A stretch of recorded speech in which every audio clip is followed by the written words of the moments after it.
नमस्कार, आप देख रहे हैं न्यूज एक्सटेंशन। कांग्रेस सांसद प्रियंका गांधी ने एक रैली में प्रधानमंत्री नरेंद्र मोदी पर लगाए गंभीर आरोप। उन्होंने कहा, नरेंद्र मोदी देश की संपत्ति अपने अरबपति मित्रों को दे रहे हैं, चाहे वह कोयले की खदान हो, बंदरगाह, देश की जमीन हो या देश के हवाई अड्डे, सब पूंजीपतियों को सौंप रहे हैं। किसी भी नेता को अपना कर्तव्य नहीं भूलना चाहिए। मुझे लोगों ने बताया कि इंदिरा जी ने उन्हें मकान दिए, तब मैंने उनसे कहा कि इंदिरा जी ने अपना कर्तव्य निभाया है। उन्होंने यह समझा कि जनता के पैसे से जनता के लिए मकान बनने चाहिए। सोशल मीडिया पे सब कुछ दिख रहा है कि अमीर लोग किस तरह से ऐशो आराम में जी रहे हैं, कि इस देश में अडानी जी और अंबानी जी की शादियां किस तरह से हो रही हैं।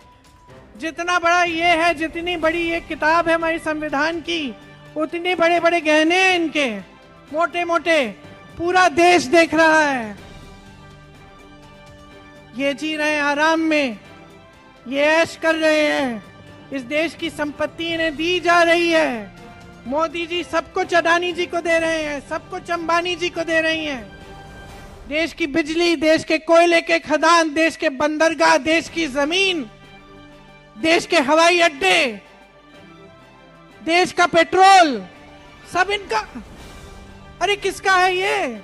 किसका है ये? आपके बच्चों का है, ये आपका है। किसी को हक नहीं है कि मुफ्त में किसी को दे दिया, पकड़ा दिया। किसी का हक नहीं है कि इस देश की जनता को इस तरह से अपमानित किया जाए, चाहे प्रधानमंत्री हो, मुख्यमंत्री हो, कोई भी हो। अपना कर्तव्य भूल गए हैं, ये गुलाम बन गए हैं बड़े उद्योगपतियों के। ये देश गुलामी से निकला है।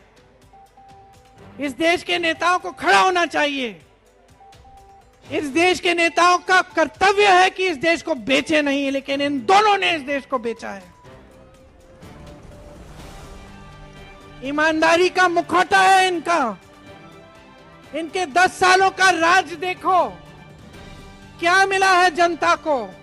मैं अभी जहां से आ रही हूं, मुझे बताया गया, देखो ये जो मकान है ये इंदिरा जी ने दिलवाए थे। मैंने एक बात कही वहां, ये इंदिरा जी ने दिए नहीं थे, ये इंदिरा जी ने अपना कर्तव्य समझा कि ये पैसे जनता के हैं, जनता के मकान बनेंगे इन पैसों से।